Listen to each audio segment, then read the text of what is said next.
Abba, thank you, Father. Thank you, Abba. Thank you, Father, for allowing us to come back before you. Thank you for the opportunities you've given us. Thank you for the love you showed us. Thank you for your mercy. Thank you for your grace, Father. Thank you, Abba. Thank you for everything you've given us. Thank you for this time. In the name of your son. So, the topic for today is racism real? Is racism real? This is a juicy, it's a spicy topic. Why does it affect us? If it is real, why does it affect us? Right? So we just got to ask ourselves, man, did racism exist in Genesis? Did racism exist in Numbers and Deuteronomy? Did racism exist in the time of David? I'm just going through the ages. What about for Solomon? Did Solomon face persecution based on race? Or is this a newer concept? Is this a new concept? Right? Did Christ, the Yeshua, the Messiah, the Hamashiach face racism? These are questions that we have to answer. And it will lead back to us realizing why we face it, who we really are. Because the two and two are connected.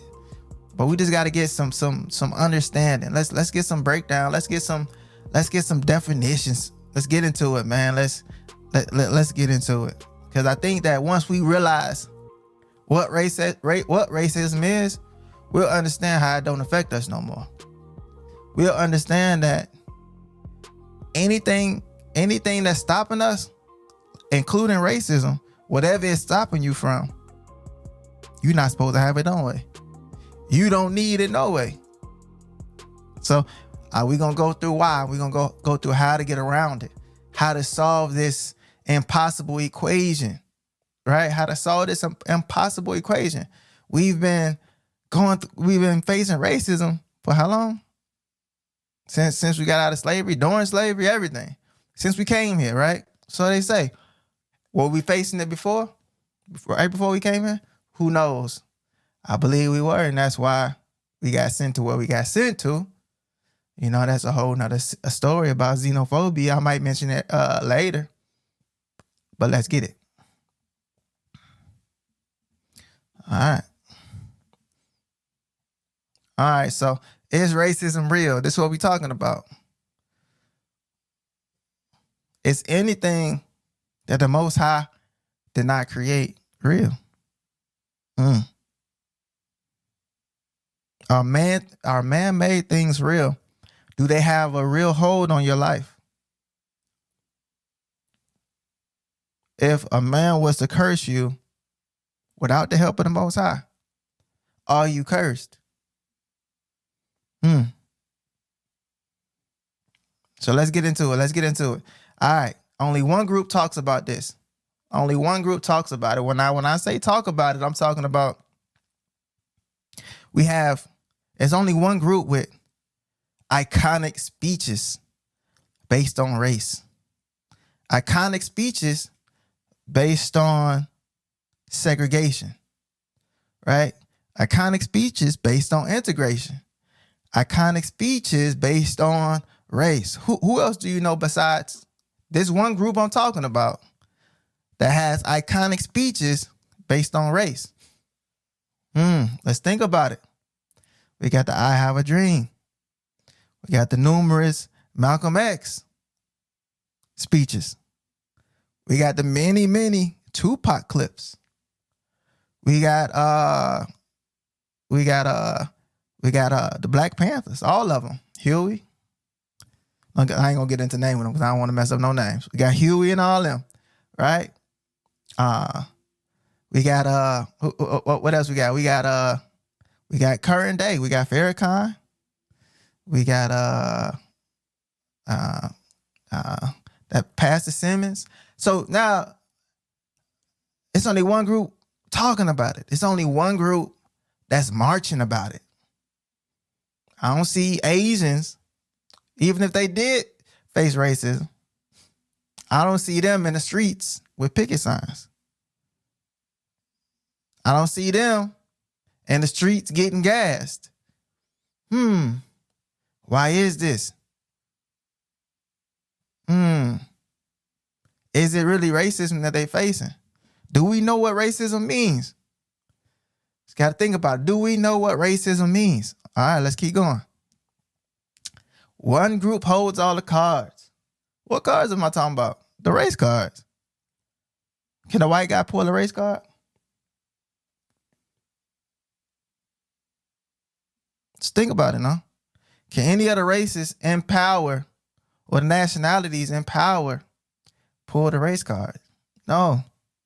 Only the so-called minorities can pull the race card.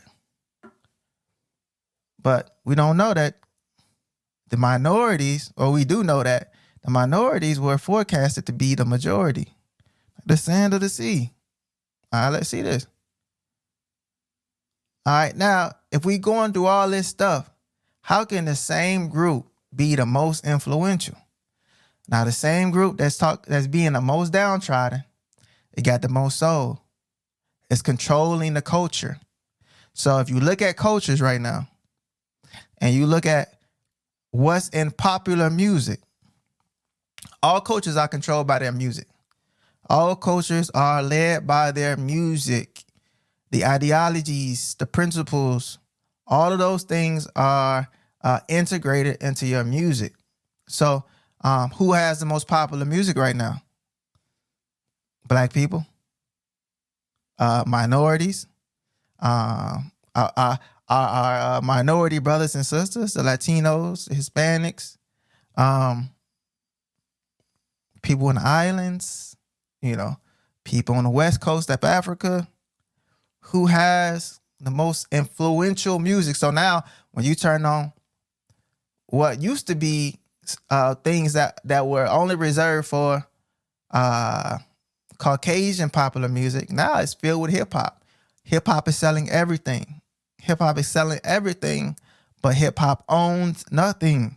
So when I'm saying this, they're marketing with our music. Look at I'm talking about almost any ad that you can see out there, any popular ad that you can see, they're using our music to market.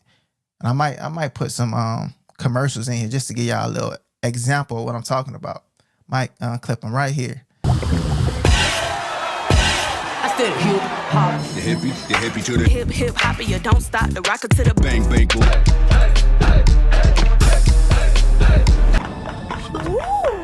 Tell me how it tastes, good. I'ma let it down. I'm really loving this style. I'm really loving the way that you're picking it up and dropping it down. So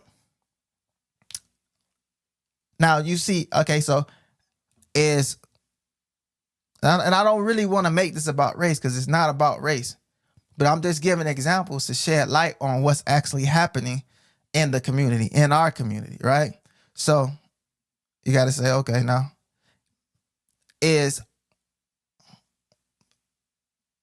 are there any other cultures or is there any other music that's influencing our community? What other music, what other groups are influencing groups outside of themselves? You just got to think about it.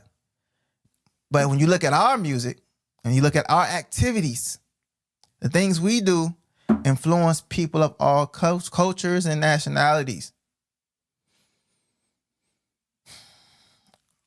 Now, why is that? Because we don't know who we are. We can't see that we have the power. We think somebody else is holding the power. So therefore we think racism is real. But let's get down to what racism really is. All right, racism. This is the definition coming from the Oxford Dictionary.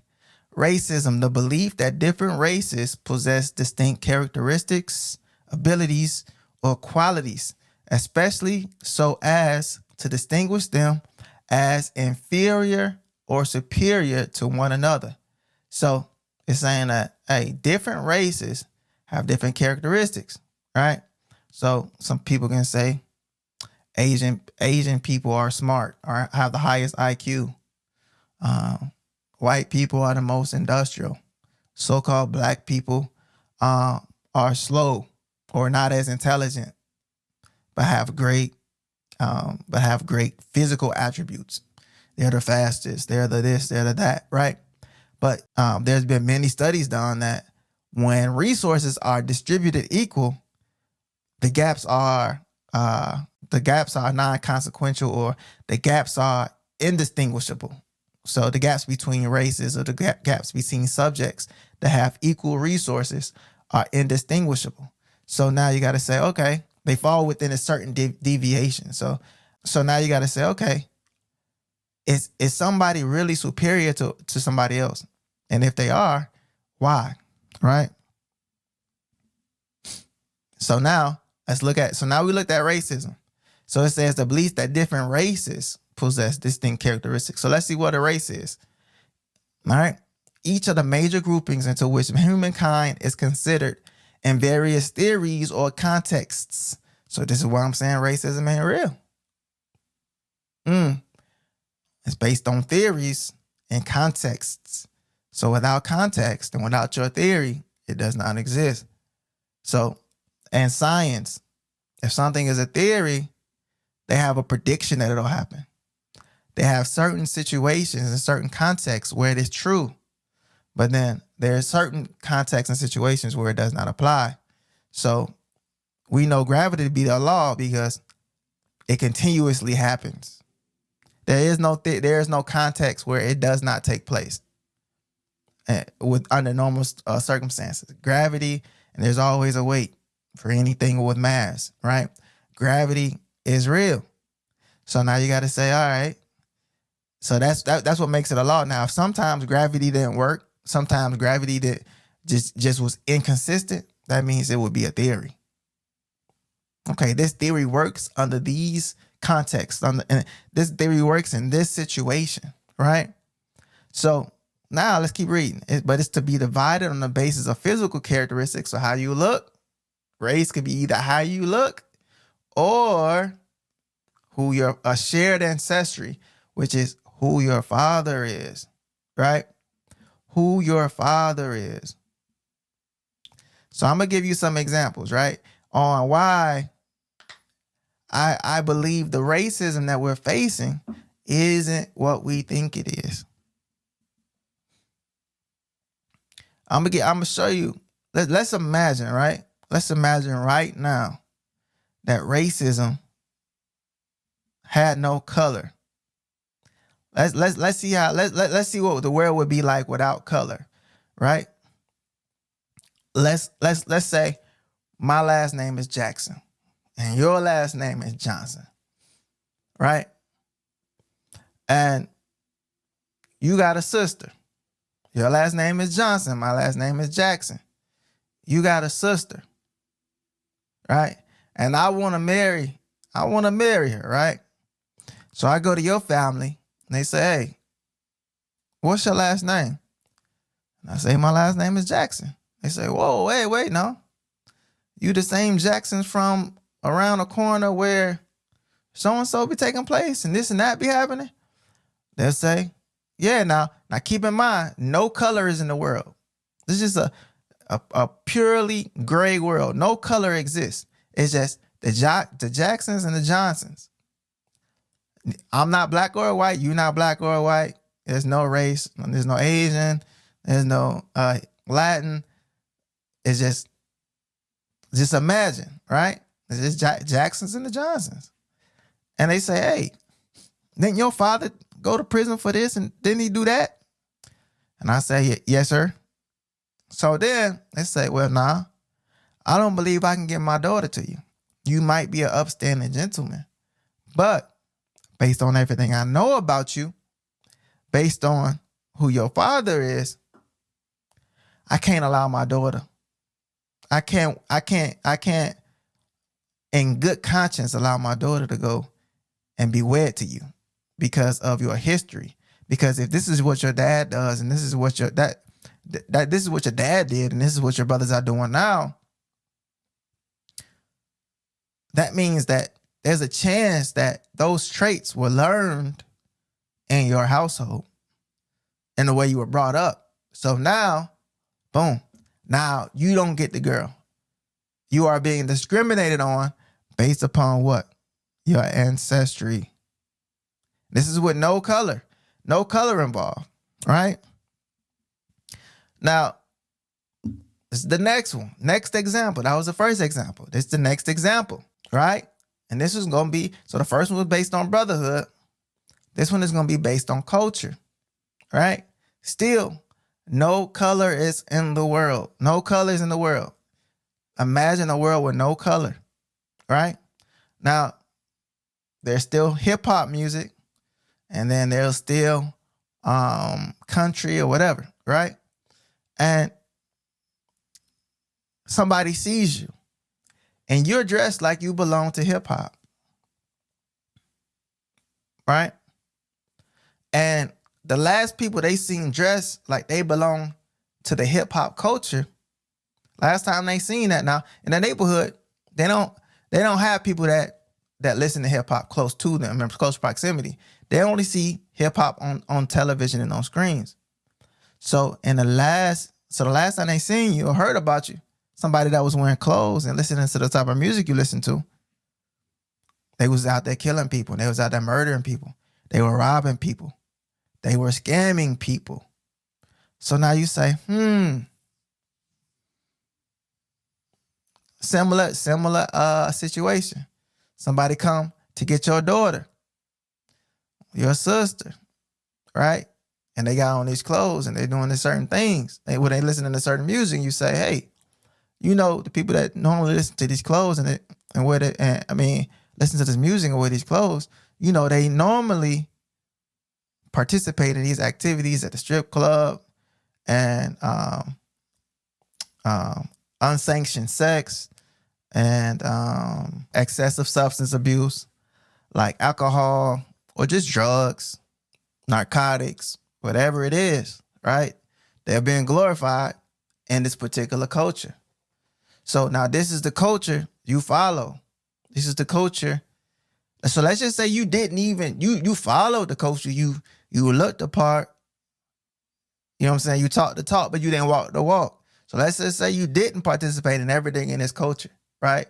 You wasn't stealing people track hogs, people Hellcats. You wasn't shooting. You wasn't doing all this stuff, right? Now, because let's say you're not easily influenceable. But now, let's say somebody gives you their daughter. Now you got their daughter around it. But now she becomes prey to narcotics. She becomes prey to the things, to the vices that you were strong enough to resist. All right? Let's say the same situation popped up. Instead of you trying to get their daughter, you was trying to get one of their jobs. And now same way that the daughter is valuable to the father or to the brother, right? The job and the assets is valuable to the company owner. So now, let's just say you don't even look like, you're not even dressed with the clothes and the music, right? Let's just say you're not even dressed with the clothes and the music. Now you might get more of an opportunity, right? You might get more of an opportunity. So now I'm going somewhere with this. So y'all just hang in there. I'm definitely going somewhere with this because you got to say, okay, now that was 2 examples of discrimination in a raceless world, right? But still based on the things that we do on a regular basis, we would still be discriminated against without race for these reasons. You say, wait, man, nah, I shouldn't be discriminated for that because what? My brother didn't do none of that stuff. But I still get discriminated on. Wait, wait. Now, remember what they said race was. Let me go back to the slide. Remember what they said race was. Physical characteristics or shared ancestry. So now you say, hey, did you forget that these people running in the streets going wild? These people running in the streets going crazy. Did you forget that those was your brothers? What make you the exception? That you don't have to be judged based upon what your brother does. Why Why are you different? Something to think about. Let's get another example. All right. Based on mainstream leaders. So now, if you're a part of a group, it's still no races in the world, no colors in the world. You're a part of a group, and the leader that you're and the group that you're in has a leader, and he gets up and he gives speeches. And in those speeches, right, this group has an insignia. They wear it on a suit jacket lapel or their coat lapel, right? It's an insignia. And this leader gets up and gives speeches. And the things he says, right, you will be judged on those things because why? You're wearing the same insignia. So now you say, what is this insignia? What is this insignia? Right? It's your skin, bro. What is this? What is this connection between me and these people doing all this evil? It's the way you look, bro. What is this connection between me and the people doing all this evil in the world? It's your ancestry, brother. Did you not forget that the people that live next door to you are really related to you? See, in our culture, we created this thing, this individuality that doesn't exist in the real world. And because they fooled us into thinking we're individuals, we think we're being discriminated upon based on race. Based on unfair means. But let me remind you that you're a part of this group. You're a part of this group, and it's a historic group, right? It's a group. It's a group with huge implications of what's going to happen in the future. I don't even know if that's the right word, but the right term, the right phrase. But this group is the most important thing to you, and you don't even know you're a part of it. What group is this you talking about?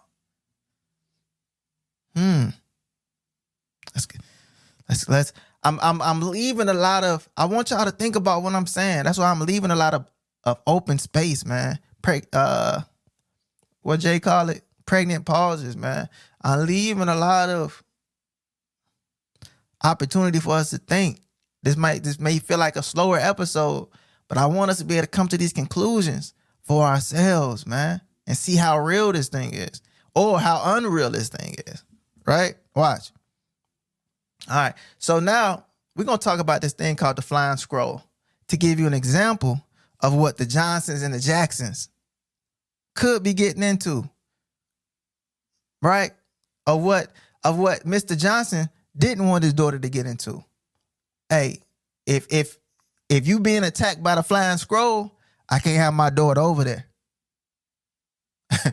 Now, all right, man, we about to get to Zechariah chapter 5, verse 1. We starting there. Here we go. Then I turned and lifted up mine eyes and looked, and behold, a flying roll. So this is Zechariah. It's an angel of the Most High talking to him, but it's a vision, right? He said, I lifted up mine eyes and looked, and behold, a flying roll. And he said unto me, what seest thou? He's talking about the angel. That's what the angel said to him. He said, and I answered, I see a flying roll. The length thereof is 20 cubits, and the breadth thereof 10 cubits. Then said he unto me, this is the curse that goeth forth over the face of the whole earth. This is a flying scroll in the beginning. So watch this now. This is the curse that goeth forth over the face of the whole earth. For everyone that stealeth shall be cut off, as on this side according to it. So one side of the scroll had the curse for those people who steal. Say, all right, okay. So are you out there scamming? Are our people out there scamming? This is what we got to think about. We not individuals. We a group. We got to get that out of our head. You are not an individual. in other nations, they know that if I do something, I will bring shame upon my father's house. This is what keeps them in check, because they understand the consequences. If your father runs a business and you bring shame upon his house, people won't partake in that business no more. Right? And this type of activity is coming back. It's still affecting us, but it's more like it's what they call it's cancel culture. When you get canceled, you get held accountable, and people around you might be affected when you get canceled. So that's why in this time people didn't do certain things, because they didn't want their family. They didn't want the things that their family was involved with to be affected. Everybody had a business. Everybody had to have a means to make a living, right? But we're so dependent on other people right now that we don't have the same thing. So we just feel like, hey, I could say whatever I want. I could do whatever I want. As long as I don't do it at work, my money ain't gonna stop. But it was not so back then, and it's really not so now. Let's read this. I'm gonna start at the top of 3 again. Then said he unto me, this is the curse that goeth forth over the face of the whole earth. For everyone that stealeth shall be cut off, as on this side according to it. So if you're stealing, you're going to be cut off. And everyone that swears shall be cut off, as on that side according to it. So now if you're swearing, I ain't talking about cuss words. I'm talking about swearing. When they say let your yea be yea and your nay be nay. He said we really having an epidemic on that. It's all over the place. Swearing is just in general, right?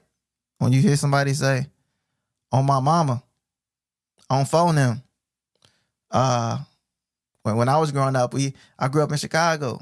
We say, hey man, if somebody didn't believe you, depending on what block you were from, they say, hey, put that on King Larry. It's not about Larry Hoover. They say, hey man, hey, put that on the Vice Lord. Like, put that on whoever, like Louis. So it just be like we had it was just crazy that it was so prevalent back then, but now this is becoming a part of mainstream culture because Chicago music is so big right now. So big right now. And of course, everybody was saying stuff like this already. Put that on your grandma, right? And then even when I was growing up, we had hey, swear to God, if you watch battle rap, when I was growing up, we saying this is already, but it's like a catchphrase in battle rap. Hey, they'll say, swear to God, this didn't happen. Wait for you to say something. They know it's true. They know it's true. So they wait. Hey, swear to God, that didn't happen. Swear to God, you didn't do this on this date. They already did their research. They know it's true. So they trying to get you to what? Perjure yourself. Right? Most times battle rappers, they just sit still. Try not to make no facial expressions. They don't want nobody to know if it's real or not. So right now we at an all-time high of swearing. But right now it just said it's a curse going around for people scamming, stealing, and what? Swearing. It's a flying scroll. It's a scroll flying through the air. It said, I will bring it forth, saith the Lord of hosts, and it shall enter into the house of the thief and into the house of him that sweareth falsely by my name. Right? If you watch any other Chicago Be Like videos, corporate, his famous saying is, on God. What that mean? Like, on God. Like, so if somebody asks you if you did something they didn't believe you, they'd be like, man, on God. You'd be like, yeah, on God. Like, that's what you would say. So it was just a regular part of our life. But we got to be careful of the things we say. We got to be careful of the things we do. Watch what happens to people who scam, steal, and swear. Right? Watch this. And it shall remain in the midst of his house, the curse will, right? The curse will remain in the midst of his house and shall consume it with the timber thereof and the stones thereof. So now you say, what house is this? It could be a physical house, right? It could be a physical house. Or it could be the house of what? The house of your family. What you mean? That like where did Yeshua come from? Where did Christ come from? He came from the house of David. came from the house of David. So that how, hey, you affecting different generations, potentially, right?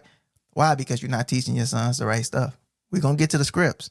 You're not passing down the knowledge. We're going to get to the scripts. If your sons grow up seeing you stealing and swearing by the Most High name falsely, hey, I swear to God I didn't do it. I swear to God it wasn't me. Knowing it was you, I seen 1,000 dudes say, I swear to God it wasn't me. And I knew good and well it was them. Seen them do it. Hey, swear to God, man, I ain't do that, man. Don't beat me up. Man, I saw you do it, bro. You know what I'm saying? I just know it's an epidemic in Chicago. And it's spread like a wildfire across the rest of the world. So let's keep going, man. So now we're spiritually programmed to walk not in the same way as trouble. So now you got to say, when people are denying you based on what? Based on your brotherhood, based on the actions of your brother, people that look like you, people with your same ancestry, people who came over here on them slave boats with you, right?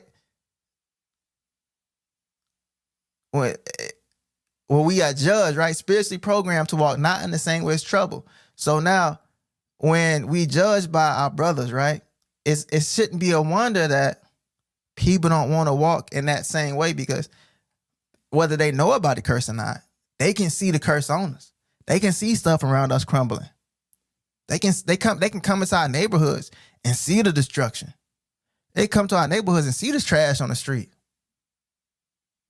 Got to think about it, man. You got to think about it. So let's get Proverbs 1. All right. And this is what I mean by we are supposed to be programming our families with the word of the Most High, right? Spiritually, to walk not in the same way as trouble, right? So just because we lost ourselves, other nations didn't lose their good sense. The other nations know you're not supposed to walk in the same way as trouble, or trouble will walk towards you. The Most High has hardened their heart in terms of these things. Why? So that we are chastised properly, so that we turn back to Him. A lot of us think that racism is just racism. No. We are persecuted in the streets, yes. But did that cause us to turn towards Him? No. When George Floyd died, did that make you get closer with the Most High? No, you just got mad. You got angry. You got ready to kill somebody. But what did that do for you spiritually? That's what we got to think about. That's what we got to talk about, man. What did it do for you spiritually? Now watch this. Proverbs 1, verse 8. My son, hear the instruction of thy father, and forsake not the law of thy mother. Now, this is physical and spiritual. The Father is the Most High. The Mother is the Holy Spirit. The Most High spoke. He had words. He's speaking. He spoke through Moses, through the Levites, through the prophets. He spoke. He gave instruction through Joshua, right? He spoke, right? And the mother is supposed to, and then so the rest of the law is supposed to be written on it's supposed to be instructions written on your heart according to the Old Testament. All right? According to Isaiah, according to Jeremiah, according to Deuteronomy. It's a law written in your heart. That's the law of thy mother. That's the Holy Spirit speaking, right? So forsake not the law of thy mother.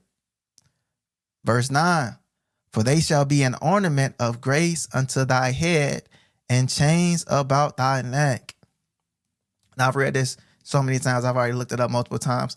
The ornament of grace is a garland, meaning that this wisdom, this instruction, is supposed to decorate you, right? It's supposed to be a pendant around your neck.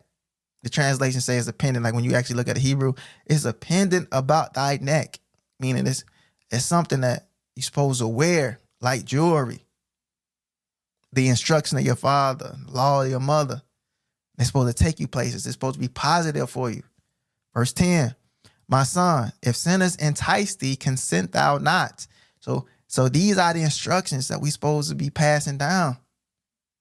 These are the instructions that's supposed to help us avoid the flying scroll. I just read it. It's going to destroy your house if you don't, right? My son, if sinners entice thee, consent thou not. And when you really look at it, it's common sense. What do I mean by common sense? I mean,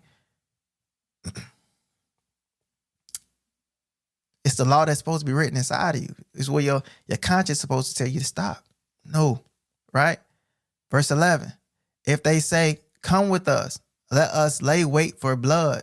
Let us lurk privily for the innocent without cause. Okay, so if some dudes say, hey, come with us, bro. We gonna wait over here, bro. We gonna hide out in the bushes over here. We gonna wait. When they come out, we gonna kill them. We gonna get them. We gonna spill their blood, right? We gonna lurk privily. Privily means privately, right? You lurking, hidden. It's a hidden lurk. You hidden somewhere, right? But you lurking for who? Not somebody who did something to you. You lurking for the innocent. We out here scamming the innocent. We out here robbing the innocent. We out here preying on people, bro. And it might not be you, but it's your brother though. And you will be judged by the actions of your brother. Right? Verse 12. Let us swallow them up alive as the grave, and whole as those that go down into the pit. So after you spill their blood, you wait for them privately. It says, these are the people, this is what the people are saying. Let us swallow them up alive as the grave. It's tough. Right? Verse 13. We shall find all precious substance. We shall fill our houses with spoil. So it's saying, hey, we're going to take their precious substance when we do this. We're going to wait for them. Right? Then we're going to fill our houses up with their goods, with their spoil.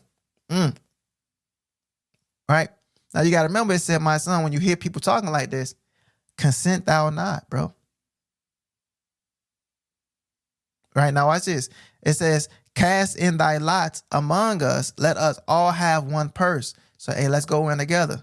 But now the next verse, it says, my son, walk not in the way with them. Refrain thy foot from their path.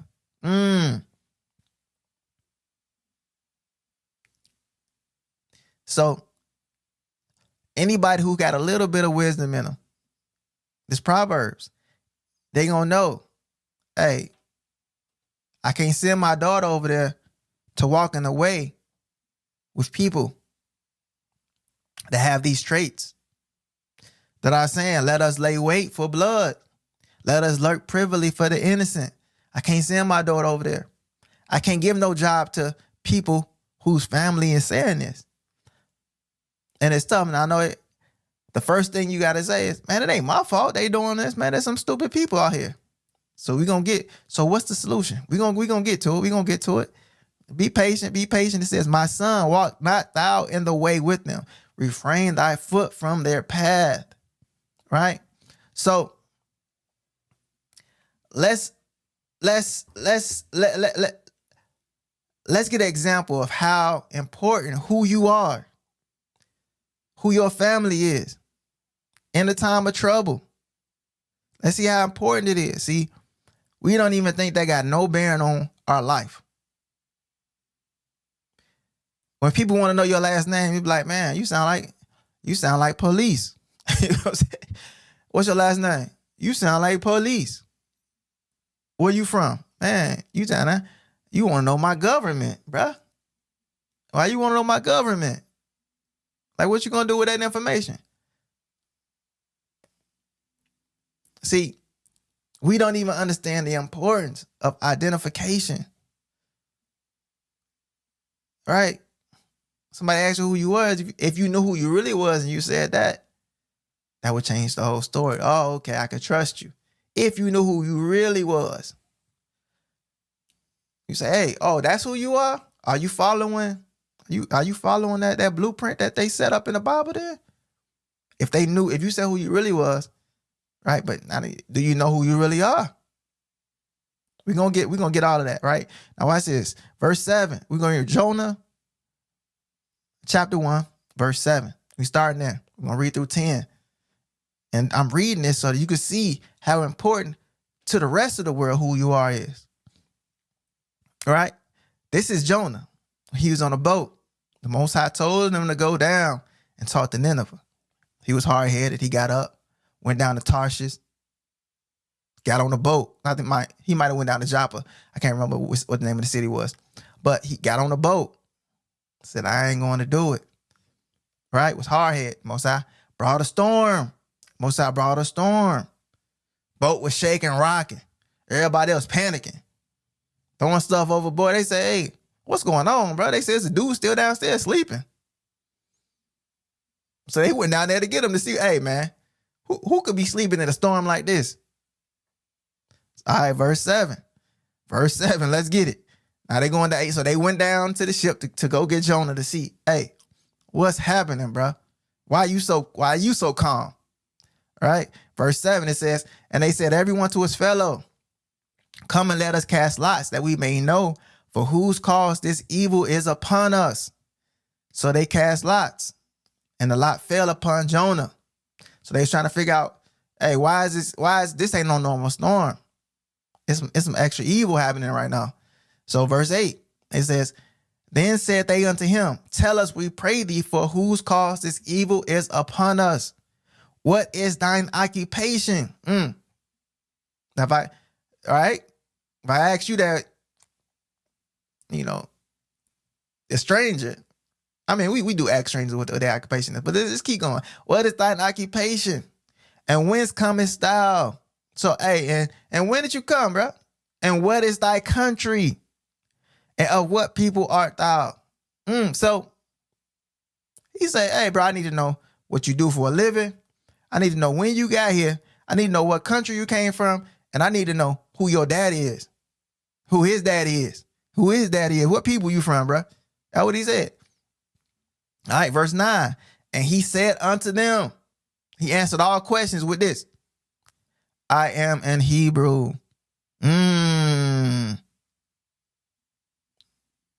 Okay, you a Hebrew, but which type of Hebrew are you? Are you the one I should be prejudiced against or racist against?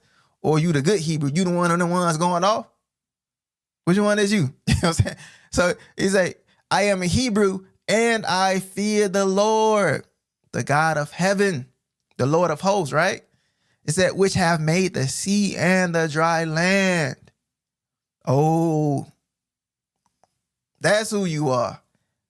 Verse 10, when the lot already fell to him, so they know it's his fault.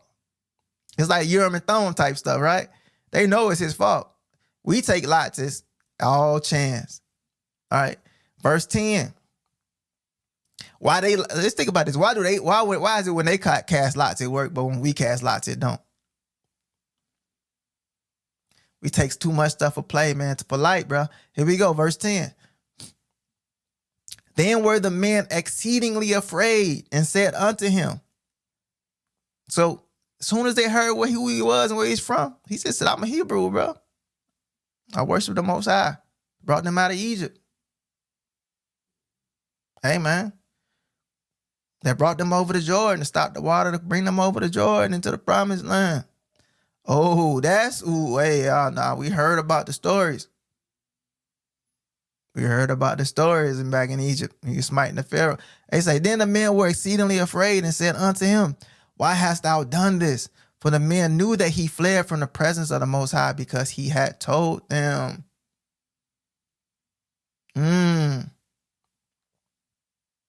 So he able to say, boom, boom, boom. And they know why all the turbulence is going on around him. So now you got to think. All the times you had turbulence going on around you, you didn't even know. You didn't even know why. You weren't even able to say I'm a Hebrew. It's my fault, y'all. Y'all might want to get far away from me. You might not want to pass your daughter this way. Because I ain't right. It's going to be all type of turbulence. I'm disobedient right now. See, this is when Jonah was disobedient. We not even in a place to even say that. We're not wise enough to even say that. We just letting life happen to us instead of taking control of life. How you take control of life? Let's see why it's important. This is how you take control of life, man. Why is it important who you are? Why is it important that you know who you are? Why is it important for you to understand why stuff is happening to you? Stuff like racism. This is why. Behold, I have taught you statutes and judgments, even as the Lord my God commanded me. So this is Deuteronomy 4. My fault. Deuteronomy 4. Deuteronomy chapter 4, verse 5. I'm going to start back. Behold, I have taught you statutes and judgments. I'm just getting excited. Even as the Most High my God commanded me, that ye should do so in the land whither ye go to possess it. Keep therefore and do them, for this is your wisdom and your understanding and the sight of the nations. So if you don't have this wisdom and this understanding, the nations won't see you in a proper light. And if you're doing what they doing, they might be spared, but you're not. You doing what they doing. You know, anything you do it to the 10th power. You do it way better than anybody else do it. You pick up a golf club and go crazy. You pick up a tennis racket and go crazy. You pick up a football and go crazy. So now, when you pick up evil, just imagine how crazy you gonna go. When you pick up words, when you pick up lyrics, look how crazy you get. Look how crazy you. Ain't nobody else in the world flipping words backwards and forwards, telling stories, rhyming on beat at different BPM, different beats per minute, like us. And we think we can't even talk. We got the slickest tongues in the world. Can't nobody else rap like us. It might be one person out of each other nation that's rapping on the same level as us. And I'm talking about, it's dudes rapping at Jay-Z level, just regular dudes. And I say Jay-Z level, I'm not talking about like, I'm just saying that like now, same way as it's a bunch of dudes playing as good as Jordan. But when Jordan was new, wasn't nobody playing like him. Same way as when Jay-Z was new, wasn't nobody rapping like him. But now it's a good number of people that can rap at the same level as Jay-Z. That don't take nothing away from Jay-Z. I'm just saying, right? When we grab something, we go crazy with it, bro. So just imagine how crazy we get when we grab evil, when we grab wickedness, when we grab iniquity. Look at the levels we get. And then not on top of that, we're the nation that influences other nations. So if we keep taking the evil up another level, then another level, then another level, then the nation's gonna follow us. What you mean? Didn't we just talk about how we influencing all the other nations with our dress, with our fashion, with the way we treat women? Now, I'm not saying every nation is following us one for one, but I'm talking about their kids. See, it's different generations. Their kids, the ones who didn't grow up, and the old school, the good old boy club generations. The kids are listening. The kids are influenced. That's why when you go to these rap shows, you don't see black people in the crowd. You see influenced kids in the crowd, knowing every lyric, saying every single word. So now, if we lose our wisdom among the nations, that means we're gonna leave. That means we gonna be seen as lesser than we should. And the Most High can't let that happen. So what he do? He sent us into slavery. What he do? He put yokes of iron around our neck. He got a handcuff. See, hey, I got a handicap them, bro. I can't let them go crazy like this because they mess around, destroy the whole world. But it's still a few of them. It's still a remnant in there that I love and I want to keep and I want to preserve. So I'm having mercy. I'm having grace. Hopefully they come back to me and they grab hold of this light. How great would that light be? Hopefully they don't grab hold of that darkness. How great would that darkness be, right? I'm talking about Matthew 6. All right. So it's verse 6. It say, keep therefore and do them, which is talking about the law, the commandments and the judgments and the statutes. Keep therefore and do them, for this is your wisdom and your understanding and the sight of the nations, which shall hear all these statutes and say, surely this great nation is a wise and understanding people. Verse 7. For what nation is there so great, whom have the Most High so nigh unto them, so near unto them, as the Lord our God is in all things that we call upon him for? Verse 8. Man, let me read that Claude, that little phrase again. As the Lord our God is in all things that we call upon him for. As the Lord our God is in all things Notice things is italicized. Whenever they italicize something in the KJV, that means it wasn't the right. They didn't have English words to exactly express what they was trying to say. The is italicized, right? As the Lord our God is in all things that we call upon him for. It's deep. Just think about it. Verse 8. And what nation is there so great that have statutes and judgments so righteous as all this law, which I set before you this day? So if you look at even if you look at the laws, and I've talked about this before, but if you just look at the laws of this country, they originally was based on the laws of the book. That's why when you go to the court, they put your hand on the Bible. There's a reason for that, man. That's not what the country is now, but that's where it was founded. The Most High put them over us for a reason. So it's just something to think about, man. Verse 9, only take heed to thyself and keep thy soul diligently, lest thou forget the things which thine eyes have seen, and lest they depart from thy heart. Here go the heart again. All the days of thy life, but teach them thy sons and thy sons' sons. See, this is the thing we're forgetting.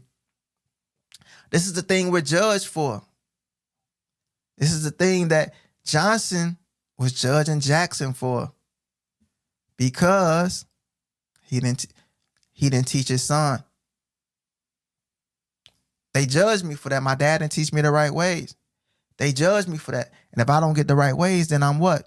I'm lost. We about to watch a clip. So let's keep going. All right. So now I'm on Deuteronomy 4, same chapter.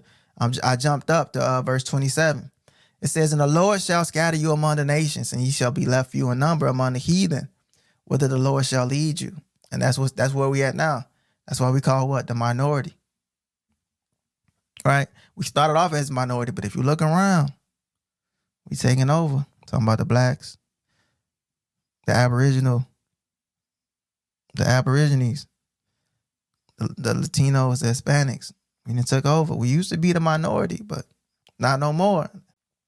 So now you got to say, man, yo, I've been talking about this specific group that all this stuff is happening to. I've been talking about a specific group that all of this stuff is happening to. And the reason why it's happening to you, it's not because of how you look alone. It's not because of how you look alone. It's not because your culture alone. It's because you are Israel. You are Israel. So that's the ancestry. Remember in that definition of race. It's either about your characteristics physically or about your ancestry, who your fathers were. So now you got to know that Israel is going to be punished more than other people. That's why we do the same crimes. We get more time. You might say, man, that's just a system. Nah, it's in the Bible too. It's prophetic, right? So now you got to say, all right, well, if I am Israel, what tribe am I from? What tribe am I from? And if you could tell what tribe you are from, for sure, then you wouldn't be lost. You say, well, I ain't lost. You are lost, man. Why you lost? Because you don't got your culture. So, all right, now I'm about to play this clip. In Ghana, the paramount chief from the Asebu tribe, he has 5,000 acres for people, the diaspora that were scattered among the heathen, the verse I just read. People from the diaspora that were scattered, he giving them an opportunity to come back to Africa from the coast from which they left most recently from slavery. And he giving them plots. It's not free. Well, it's virtually free, but you still have to pay. The organization cost is like $1,200, and you get 100 by 80 plot. So like 8,000 square feet, right? You get a plot if you just pay up $1,200.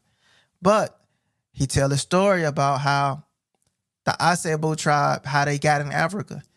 And the Asebu tribe, he says, now this is Africa. This is from Africa. This is word of mouth. Now we listen to American history books. A lot of people listen to American history books, but in the motherland, in the mainland, they pass a lot of the stories down by word of mouth, and they pass down through generations, or oral tradition. If you get what I'm saying, oral tradition. And there's a story about the Asebu tribe and how they were really the people that were chasing behind Israel out of Egypt.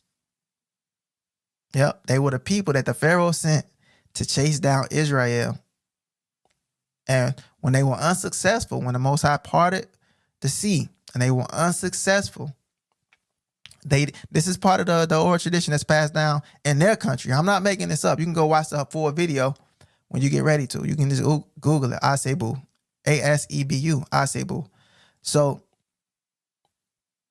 they was chasing us down, and they didn't want to return back to Pharaoh without their mission being completed. They were afraid that the Pharaoh would kill them. You know, like back in the day, Pharaoh was wiping people out. If they was unsuccessful with their mission, if they couldn't read his dream, if they couldn't do whatever, high chance that you're going to die. High chance you're going to die, bro. So it said that they went around and they went into and then they went into the wilderness, and they went around through like Benin and all this stuff.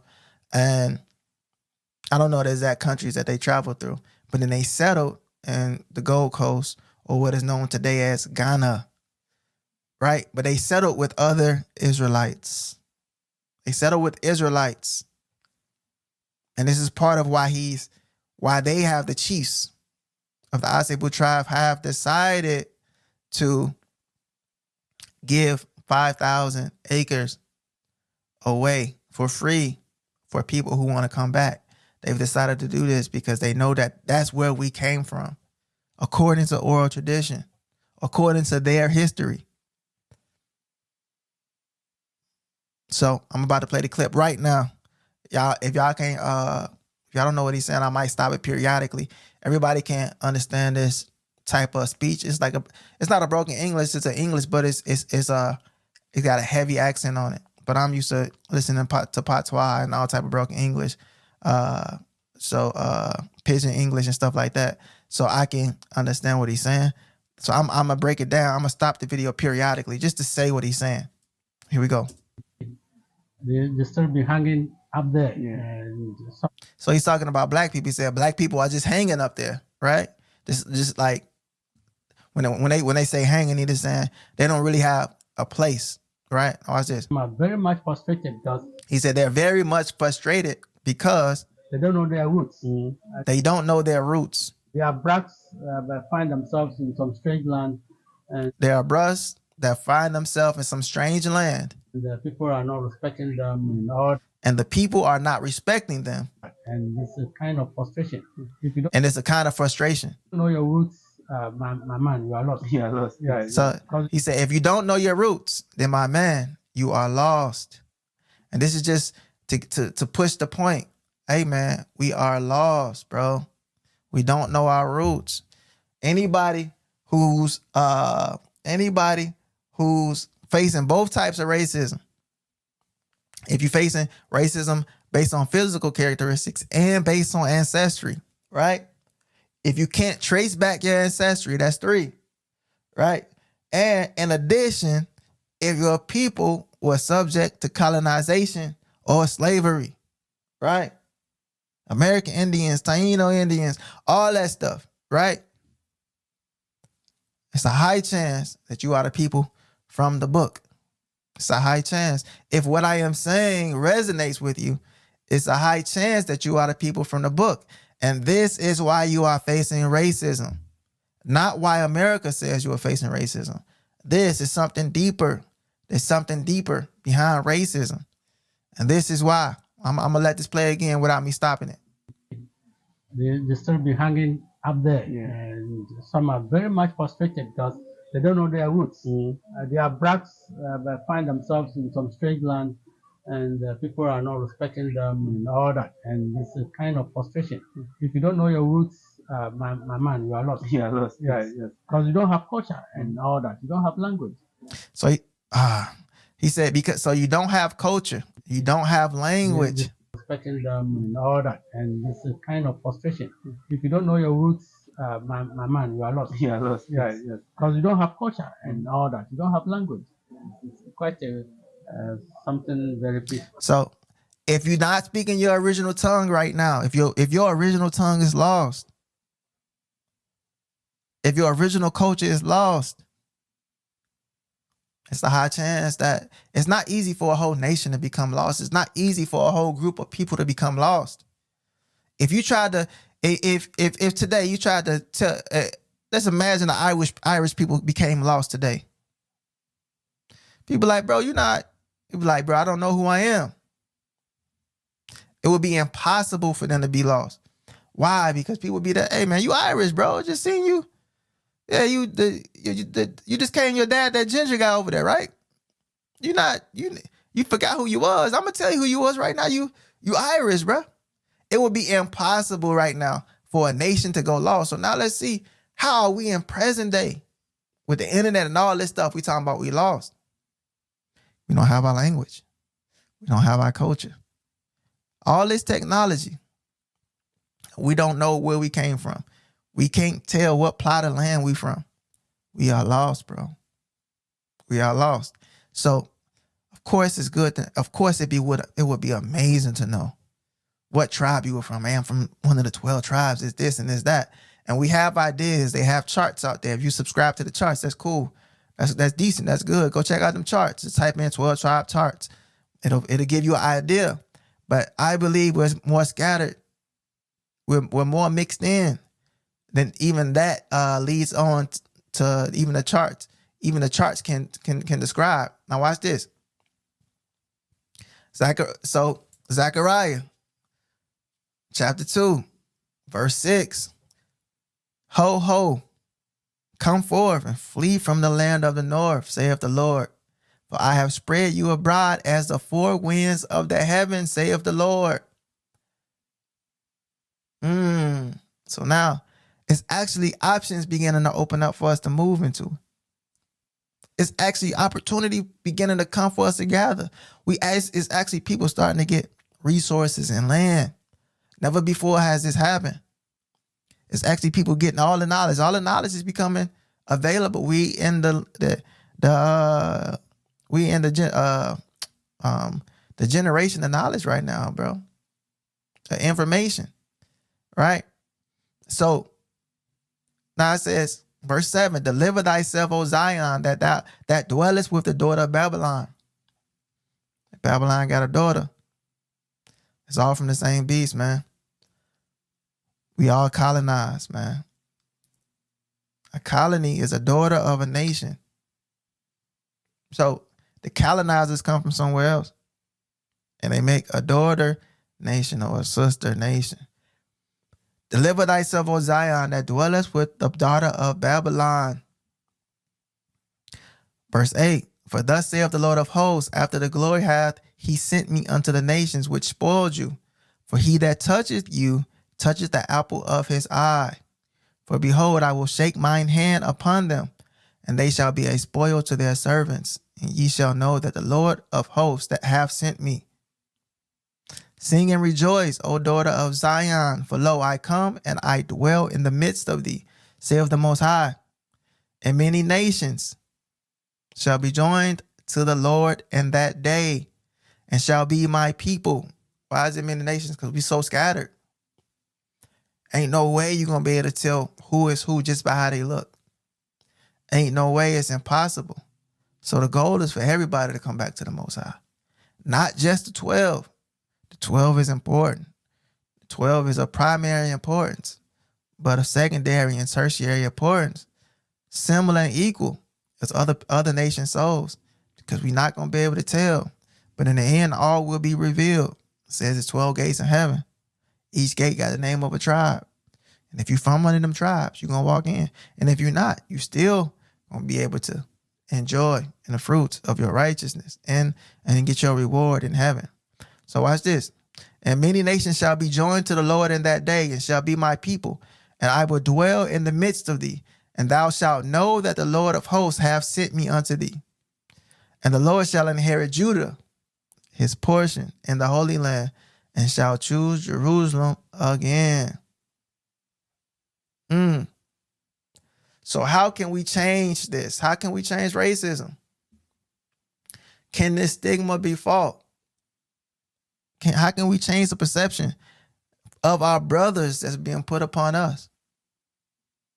It says, I wrote here, change the perception by creating something real. Change the perception by creating, because why? Because the Most High created. It says, we know that all true creation is founded in the Most High. Have we created anything that can be seen as widely as our curses? In order for somebody to see you in a new light, you have to have light. We want people to see us in a new light. And we have to actually have the light. The light. We have to be showing it. So it says, create something with your brothers. We have to make ourselves known for something greater than our curses. And the only thing only thing that's greater than our curses is the Most High. So we should be known as his people. Not only as as the 12 tribes, but as the children of the Most High, as the children of God, the children of the Yod. So, hey, man, that's it, man. All praises, man. All praises. I hope that this made sense. I hope that this helping somebody. I hope it made sense to somebody. Man, I just want y'all to know I love y'all. I'm doing my best. And Most High willing, I only get better. Shalom.